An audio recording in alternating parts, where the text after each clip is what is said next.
small-sized, child-sized recycling bins here that you see that are blue. We teach our children to go ahead and learn how to use those at a very young age. So we make them very small where they can actually take them down the hall and use them. We also have them put the paper into the bin, so she'll show you how to lose that pattern. So we can teach them to do this as very, very small children. This will be a part of their lives, and this will be the new normal, and we can really change the world that way. And I'm looking at, you got like eco-crafting we were talking about, Stephen, at the beginning of this shot. So yeah, the 3 R's have definitely changed in public in schools all across Atlanta, and it really should be this way all across the country. So, well, eco-crafts, I'll show you in just a second, Stephen, but I'm glad we got the 3 R's right this morning, because it used to be reading, writing, and arithmetic. But in this day, we have got to change that up a little bit. And being to this Earth Day, I want to welcome our guest this morning, Jennifer Hankey. Good morning to you, Jennifer. Hi, thanks so much for having me today. No problem. Eco-crafting, what is that, first of all? Well, it's really important as we care about Earth Day and today that we learn how to reuse, reduce, and recycle. And what we teach our children with Healthy Green Schools is how to reuse different items such as toilet paper rolls or egg crates or things like that to make arts and crafts. So we don't just throw those in the trash, we reuse them. And because that helps reduce our carbon footprint and helps us to live and have cleaner, healthier air, all that good stuff. What are the kids doing behind us? Well, we have a small-sized, child-sized recycling bins here that you see that are blue. We teach our children to go ahead and learn how to use those at a very young age. So we make them very small where they can actually take them down the hall and use them. We also have them put the paper into the bin. So she'll show you how she can do that. Do you want to go ahead and put the paper into the bin for us?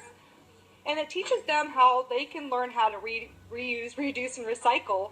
And they also will go home and teach their parents to do the same. So we try to teach the children very young so that they'll go home and teach their parents to do the same. Yeah, I kind of got a lesson that this weekend. My son Aiden was telling me, "No, Daddy, that didn't go there." I'm like, son, put it in the trash. What are you talking about? No. Now I kind of get it. So it's good to. Why is it so important to start them off so early doing this? Well, children really care about the earth when they're small, and they love nature, and they don't think of things as trash. They think of things as really creative, something that they can do a fun project with. So we really try to capture that when they're young, because we find that as people get older, they kind of get jaded, and they kind of lose that passion. So we can teach them to do this as very, very small children. This will be a part of their lives, and this will be the new normal, and we can really change the world that way. He thought that he'd been in the sun and gotten a tan. I was like, no, that's dirt. That's dirt. They are paper mache a green monster of their design, and they designed it especially to eat paper because they know we use a lot of paper. it said recycle, so you're going to make it something fun and kind of bring it to life. We're trying. Evie, do you want to tell them a little bit about the green monster? Come on here, Evie. Tell me about your friend. What's his name? Whereas once they start, the goal here is to get you to recycle. Because you know, if you have a 3-year-old, 2-year-old, 4-year-old orange juice, if you don't get it right away, it can become a 45-minute conversation. So imagine if they're really used. Jennifer Hankey. Good morning again, Jennifer. Thank you for having me again. Okay, so we saw some of the projects outside.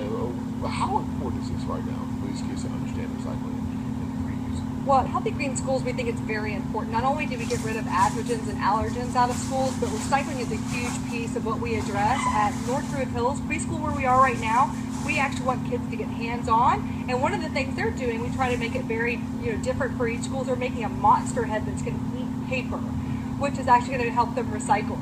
And see, basically that is a recycling bin. You guys are turning into something that gives them the opportunity to bring recycling to life. And join us to talk about that, Miss Margaret Waterbury. Good morning to you again. Good morning. Miss Waterbury, what are the kids doing? They are paper macheing a green monster of their design, and they designed it especially to eat paper because they know we use a lot of paper here in preschool, and they want to recycle. So show them a little bit about that, Richard. Now, this used to be just a regular standard tub that it said recycle, so you're going to make it something fun and kind of bring it to life here. We're trying. Evie, do you want to tell them a little bit about the green monster? Come on here, Evie. Now tell me about your friend. What's his name? His name is... We haven't, no. No name yet? What are you going to do with the monster, Evie, when he's done? we're gonna put eyes on him and a mouth and scary teeth inside. How much fun is that? Fun! Real fun? Really, really fun! Super duper fun?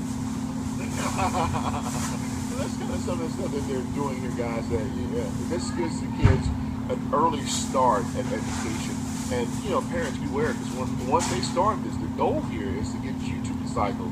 Because you know, if you have a 3-year-old, 2-year-old, 4-year-old on shoes, if you don't get it right away, it can become a 45-minute conversation. So imagine if they're really into recycling, reusing,